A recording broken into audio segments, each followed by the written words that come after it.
Hello students, good morning to all of you. आज मैं आपकी डिमांड पर एक बहुत ही ज़बरदस्त टॉपिक लेकर आया हूं। आप भी खुश हो जाएंगे। टाइटल पढ़ लीजिएगा, इंग्लिश पढ़ना सीखो। जो मोस्टली स्टूडेंट जो मुझे मिलते हैं उनमें मैंने देखा है कि प्रॉब्लम सबसे बड़ी होती है ना। और इंग्लिश पढ़ने के लिए कोई फिक्स्ड फार्मूला देखिए नहीं है। कुछ चीज़ें हैं जिस पे हम अमल कर सकते हैं, बाकी प्रैक्टिस के द्वारा ही सीख सकते हैं। जो वर्ड जैसा होता है उसी प्रकार से हम सीखते आते हैं। क्योंकि आप 8th 9th 10th तक पहुंच जाते हैं, देखिए काफ़ी चीज़ें आपको पढ़ना खुद ब खुद आ जाता। क्यों? क्योंकि आपने शुरुआत से बचपन से प्रैक्टिस की होती है ना।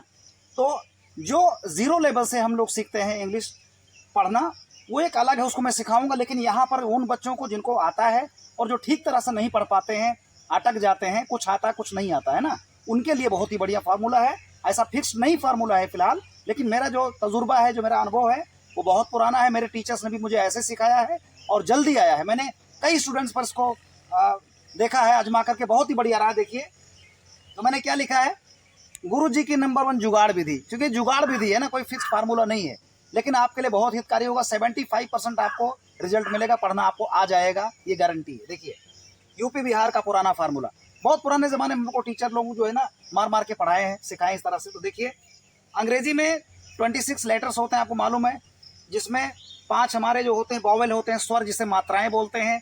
उसके बाद में जो बचा आपका 21 वो कॉन्सोनेंट होते हैं, यानी व्यंजन होते हैं। व्यंजन वो लेटर होते हैं जिनको हम वॉवेल की मदद से यानी स्वर की मदद से हम लोग पढ़ते हैं, है ना। तो अंग्रेजी में 5 मात्राएं होती हैं। जैसे हिंदी में होता छोटा बड़ा, छोटी बड़ी, आ ई ऊ आप लोग पढ़ते हैं, वैसे अंग्रेजी में 5 मात्राएं आपको पता भी है। ए ई आई ओ यू, ये 5 मात्राओं की मदद से हम अंग्रेजी का साउंड निकालते हैं, उसे ठीक तरह से पढ़ते हैं। तो देखिए पहला मैं आपको बताऊंगा, शॉर्ट में है TION। TION लिखा हो तो उसको शन पढ़ना, शन बड़ा शाह ना शन, TION को शन पढ़ेंगे। और SION अगर लिखा है तो इसको दोनों पढ़ सकते हैं, शन पढ़ सकते हैं और जन भी पढ़ सकते हैं। तो शन और जन SION से होगा। अब इसको देखिए, मैजिकल ट्रिक है, बड़ी ज़बरदस्त ट्रिक है जो आपको काम करेगी। देखिए ये हमारा पहला जो वर्ड है, यह है इंटरनेशनल। इंटरनेशनल इसे बोलते हैं हम लोग, अंतर्राष्ट्रीय, है ना। इसको कैसे पढ़ेंगे, इतना बड़ा है। मैंने बोला था कि TION को सन पढ़िए। चलिए TION ये कंबाइंड है, इसको हम लोग सन, आगे AL लगा है, अल हो जाएगा, सनल, सनल, है ना। ये हो गया आपका। अब जो बचा देखो कैसे पढ़ेंगे। ये जो वॉवेल होता नहीं है, वॉवेल को एक लेटर पीछे मिलाओ। यानी अगर मान लो यहाँ पर ई है तो ई के पीछे क्या लिखा है, टी, ठीक है। इसी प्रकार ए के पीछे क्या है, एन। और देखिए इंटरनेशनल में एन के पीछे क्या है, आई, ठीक है। अब इसके जोड़े बना लेते हैं, ये, ठीक है। इंटरनेशनल, इंटरनेशनल, इस तरह से आप अगर बोलते हैं तो उसी पर पॉज लेकर के, मतलब जहां पर ठहराव लेते हैं यहीं ठहराव भी लेते हैं। देखिए इंटरनेशनल, नहीं तो कैसे पढ़ेंगे, इंट पढ़ेंगे कि आर पढ़ेंगे कि कहां पर रुकेंगे, ये भी तो जरूरी है। बड़े बड़े अगर वर्ड हमें पढ़ना है तुम रुकाव कहाँ करेंगे, हम कहाँ पर रुक करके बोलेंगे, तो रुकेंगे वहीं पर, आप पॉज वहीं पर लेंगे जहां पर आपका वॉवेल है। तो वॉवेल के एक अक्षर पीछे, वॉवेल के एक अक्षर पीछे, एक लेटर पीछे आपको रुकना है। अब यानी आपको इंट पर नहीं रुकना है, इन पर रुकना है, क्योंकि टी जो पढ़ा जाएगा वो ई की मदद से पढ़ा जाएगा, ठीक है। जैसे एन को पढ़ा जाएगा तो आई की मदद से पढ़ा जाएगा, इन। उसी प्रकार से ई जो है वो टी वाले को पीछे अपने आप में शामिल कर लेगा, तो हो जाएगा TER, टर। कहीं वैसा लिखा हो तो इसको ऐसे ही पढ़ेंगे, इन टर, फिर नेशनल, ठीक है, NA, नै। और TION को मैंने बोला था सन पढ़ेंगे। इंटरनेशनल, आगे AL लिखा है, अल बोल देंगे, इंटरनेशनल। इस तरह से पढ़ा जाता है। अगला देखिए वर्ड आपका, देखिए कंप्यूटर लिखा है, क्लियर। अब कंप्यूटर कैसे पढ़ेंगे, वॉवेल के जो लेटर जहां जहां वॉवेल लिखा, कितना वॉवेल है, यहाँ पर O है, उसके बाद U है, फिर उसके बाद में E है। अब इसको एक लेटर पीछे से मिलाइए, यानी E को मिलाइए T से, और U को मिलाइए P से, और O को मिलाइए C से, ठीक है। अब ये बन गया COM, फिर आगे PU, ये जोड़े में हो जाएगा, फिर TER, टर। कंप्यूटर, देखिए आप बोलते भी तो ऐसे बोलते हैं ना, कंप्यूटर, यानी कम, इसका मतलब है M तक आपको बोलना है, नहीं तो क्या मालूम कि कंप बोल देंगे हम। ऐसे तो प्रॉब्लम होती है स्टूडेंट को, वो कंप बोल देगा, वो को बोल देगा, कहाँ रुकेगा बेचारा, उसको मालूम ही नहीं कि हम इतना बड़ा लेटर, अगर इतना बड़ा अक्षर पढ़ना, हमको इतना बड़ा शब्द पढ़ना, तो रुकेंगे कहाँ पर। तो आपको वॉवेल की मदद लेनी है, बड़ी चमत्कारी विधि है ये। देखिए यानी हमको अगर पढ़ना कंप्यूटर है तो आपको क्या पता, COM कम तक पढ़ेंगे, फिर PU, चूंकि U जो है वो P को ले लेगा अपने साथ में, प्यू है, और TER, T के पहले T लगा देंगे, कंप्यूटर, नहीं तो हम इसको कंप्यूट भी कह सकते हैं, जब कुछ पता ही नहीं कहाँ पर रुकेंगे, कॉमा वगैरह तो दिया नहीं है, तो हम कहाँ रुकेंगे, बॉवेल का सहारा लीजिए, बॉवेल के एक अक्षर पीछे से मिलाकर पढ़िए, जैसे TER है तो ई के पहले T लगा है तो TER ऐसे पढ़ेंगे, अब प्यू लिखा है तो यू के पहले P, कंप्यूटर, यानी C से पढ़ेंगे तो C वाला पा पर नहीं चढ़ बैठेगा कि वो कंप पर चढ़ जाएगा, ठीक है, अगला डब्बा पिछले डब्बा पर चढ़ जाएगा, ऐसा नहीं होगा रेलवे वाला, ठीक है। तो COM कम PUTR, प्यूटर, ऐसे पढ़ेंगे तो आपको ज्यादा अच्छा आएगा बच्चे, ठीक है, समझो इसको, COM कम PUTR, यानी आपको बॉवेल जो साउंड जहां पर लग रहा है ना उसके एक अक्षर पीछे रुकना है। जैसे कंप्यूटर है तो हमको पता है कि हम इसको पढ़ेंगे तो कम तक पढ़ें, कंप तक ना पढ़ें, क्यों कंप तक ना पढ़ें, क्योंकि P जो है वो U की मदद से पढ़ा जाएगा, तो हम उसको रुक जाना पड़ेगा, COM कम, फिर PUTR, कंप्यूटर, इस तरह से जाएगा, ठीक है। अरे और भी आगे विधियां, ऐसा नहीं कि ये फिक्स फार्मूला है, लेकिन वो हम पढ़ाएंगे आपको, पहले ये पढ़ा दे जिससे आपको प्रॉब्लम दूर हो, बड़े बड़े शब्द को जो प्रॉब्लम होती पढ़ने में वो इसको इस विधि से समझा जा सकता है। देखिए आगे लिखा है कन्फ्यूजन, कन्फ्यूजन माने भ्रम, संशय, शंका, है ना। अब इसको कैसे पढ़ेंगे, वही फार्मूला मैंने बोला था कि TION से सन पढ़ेंगे और SION से सन और जन दोनों पढ़ते हैं, तो यहाँ पर SION लिखा है, पहले क्लियर कर लें, कन्फ्यूजन, अब इसको जन पढ़ेंगे, ठीक है, ये प्रैक्टिस से हो जाएगा। U को मिला करके F में लाए और O को मिलाया हमने C से, अब हम कन्फ तक नहीं आएंगे, कन्फ यानी F तक आ जाएंगे, बल्कि रुक जाएंगे, हमको इजी मिल गया फार्मूला, हमको रुकना कहाँ पर है। अब CON हो गया, हो जाएगा कन, FU से फ्यू या फू है ना, कन्फ्यूजन ऐसा होगा, CON, यानी बॉवेल जो होता है ना, बॉवेल उसके पीछे मिलाइए, हर एक बॉवेल को पीछे वाले अक्षर से मिलाइए और उसको पढ़ना चालू कीजिए, तो कहाँ तक जाएंगे, अगले बॉवेल के पीछे वाले जो लेटर ना वहीं पर रुक जाएंगे, यानी C से शुरू करेंगे तो F तक नहीं आएंगे, C से शुरू करेंगे तो N तक आएंगे, क्योंकि F पढ़ा जाएगा U की मदद से, इसलिए हम CON कन, FU फ्यूजन, कन्फ्यूजन, इस तरह से हो जाएगा। अगला देखिए कंपोजिशन, कंपोजिशन माने रचना, है ना, किसी चीज का रचना, कंपोजिशन। अब देखिए TION को हमने बताया था, पढ़ेंगे TION को सन, क्लियर है।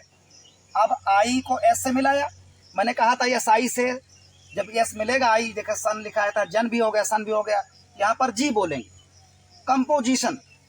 अब O से P को मिलाया और O को C से मिलाया, अब इसका हम जोड़ा बनाएंगे, कंपोजिशन, यानी O जो है ना ये लेटर, ये पीछे वाले से मिलकर पढ़ा जाएगा, यहाँ से C मिला देंगे, COM, यानी क्या मालूम हमको कि हम कंप तक बोलें कि कंपो बोल दें, कैसे रुकें, वही वाला है कि हम अगर बॉवेल के पीछे वाले अक्षर पर यहाँ मिला देंगे तो अब आगे जब पढ़ेंगे ना C से तो हम P को नहीं पढ़ेंगे, क्योंकि P पढ़ा जाएगा O की मदद से, तो हम रुक जाएंगे कहाँ पर, यम तक, यम पर रुक जाएंगे आकर के, कम, क्योंकि कंप नहीं बोल सकते, क्योंकि P जो पढ़ा जाएगा O की मदद से पढ़ा जाएगा, तो हम यम पर रुक जाएंगे आसानी से, इजिली, COM कम, POPO, कंपो, और SI से G, SI लिखा होगा बीच में तो हमेशा G पढ़ना, ठीक, कभी कभी वो C भी होता है लेकिन G ज़्यादा होता है, कंपो G, और TION को सन पढ़ते हैं।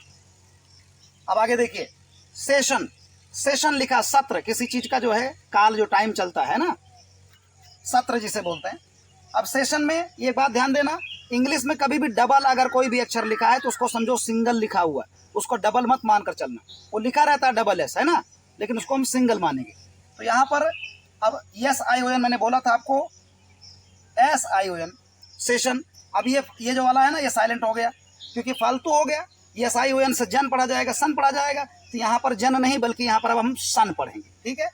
ये E से मिलाया S को, ये हो गया से, SE मिलाकर से हो गया, ये वाला फालतू है, क्यों, क्योंकि SION का मतलब ही जनसन होता है, अगर उसमें एक S और लग गया तो फालतू है, उसको नहीं पढ़ेंगे। ये समझ लेना, डबल अगर है तो एक वाला S जो होगा या एक वाला दो ही, कोई भी अगर आपका वर्ड अगर है इसमें, उसमें डबल अगर कोई लेटर आया हो तो पहला वाला लेटर जो है साइलेंट हो जाएगा, पहला लेटर हमेशा साइलेंट रहेगा, दूसरा क्लियर रहेगा। ये हो गया सेशन, ठीक है। अगला देखिए कॉन्वर्सेशन, कॉन्वर्सेशन माने होता है बातचीत करना, तो कॉन्वर्सेशन मतलब बातचीत करना, कैसे पढ़ेंगे, O को मिलाया C से, E को मिलाया V से, और A को मिलाया S से, और TION का मतलब होता है सन, आपको पता है। अब देखिए CON, कौन, VER वर, कॉन्वर्सेशन, कॉन्वर्सेशन, कॉन्वर्सेशन हो गया। अगला देखो स्पोकन इंग्लिश लिखा है। अब ओ को मिलाया हमने पी से। तो हमने बोला था कि देखिए 2 अक्षर है ना, 2 लेटर के बीच में कोई भी वोवेल नहीं है, तो पहला वाला आधा माना जाता है, यानी ये आधा हो जाएगा। जो लिखा नहीं एस पी, तो एस जो हो जाएगा वो आधा होगा, आधा सा पूरा सा नहीं होगा। कभी भी ध्यान रखना इंग्लिश में, अगर 2 अक्षर हैं तो पहला वाला ये होगा, स्टार्टिंग में अगर लिखा है दोनों अक्षर के बीच में कोई वोवेल नहीं है तो पहला वाला आधा होगा, दूसरा वाला पूरा होता है। इसके बाद में पा पूरा है। अब ओ की मात्रा लग गई इस पर, ठीक है। ओ जो है पीछे मिलाकर पढ़ा जाएगा पी से। स्पो, स्पो पढ़ेंगे, स्पो। इस नहीं बोलेंगे, ई स्कूटर। हमारे यहाँ यूपी में बड़ी खराब दशा है बिहार में कि पूरा चढ़ बैठते हैं ई पर, पूरा ई पढ़ देते हैं। उसको हल्का से उच्चारण करेंगे, ठीक है, आधा सा लेकर। स्पोकन, स्कूटर, ऐसा स्कूटर पढ़ेंगे। स्कूल, यहाँ ई स्कूल बोलते हैं, गलत है। तो ई को जो है केप से मिलाया, हो गया कैन, स्पोकन, स्पोकन। इंग्लिश में देखिए, अब यहाँ पर ई है तो पहला अक्षर ई है, तो देखो इसको इंग्लिश कहते हैं। नहीं तो ज्यादातर ई को ए पढ़ा जाता है ना। एलिफेंट, इलीफेंट नहीं है, ई डबल जी एग है, इग नहीं है, इग माने अंडा। काफी लोग ई एन डी को इंड पढ़ते हैं, जबकि एंड पढ़ना चाहिए, ए होना चाहिए, एंड, द एंड, है ना। एंट्री होता है तो उसको एंट्री पढ़ते हैं। तो जो शुरू में ई लिखा हो तो उसको ए पढ़ो भैया, ए। उसको ई मत पढ़िए, एंट्री मत बोलिए, एंट्री बोलिए, है ना। एंट्रेंस इस तरह होता है। तो स्टार्ट में अगर ई लिखा है तो उसको हम लोग ए पढ़ते हैं। कहीं कहीं पर होता है कि ई पढ़ा जाता है, बाकी ए पढ़ा जाता है। अब यहाँ पर इंग्लिश में आप ई पढ़ेंगे, ठीक है, क्योंकि अंग्रेजों ने कोई फिक्स फार्मूला नहीं रखा। इसको हमारे गुरुजी ने बताया दरिद्र भाषा है, 7-8 अक्षर मिलेगा, कहीं एक बनेगा, तो दरिद्र भाषा, भिखमंगों की भाषा बता दिया गया। लेकिन कोई बात नहीं है, इसके बिना काम नहीं चलने वाला, इंग्लिश सीखना मस्ट है। तो आगे बढ़ते हैं। अब आई है तो आई को मिलाएंगे एल से, और एस एच जो होता है, एस एच इंग्लिश में, एस एच को बोलते हैं हम लोग बड़ा सा या षष्ठी सा। बड़ा सा या षटकोण वाला सा जो होता है, ये एस एच होता है, और छोटा सा के लिए एस लिखते हैं, ध्यान देना कभी, ठीक है। तो ई एन जी एंग हो गया, इंग, L I S H leash हो गया, इंग्लिश, ठीक है। तो इस तरह से फार्मूला आपको मेरे ख्याल से बहुत बेहतरीन लगेगा। इसी प्रकार और भी वर्ड बनाकर आप पढ़ सकते हैं। और अगला मैं लेकर आ रहा हूँ 0 लेवल से आपको सिखाने के लिए कि कैसे हम छोटे छोटे अक्षरों को मिलाकर पढ़ते हैं। फिलहाल तो ये उनके लिए है जो अटकते हैं, जिनको बड़े अक्षरों, बड़े शब्दों पढ़ने में प्रॉब्लम होती है। मेरे ख्याल से बहुत अच्छा वीडियो आपको लगा होगा। अगर लगा हो तो प्लीज़ वीडियो को जो है लाइक कीजिए, कमेंट कीजिए, अपना प्यारा से बढ़िया से कमेंट दीजिए, हमें हौसला मिलेगा। इसके बाद में आप इसे शेयर दूसरे दोस्तों को भी अपने कीजिए। और अगर नए हैं चैनल पर तो please subscribe our channel. Thank you so much for watching this video.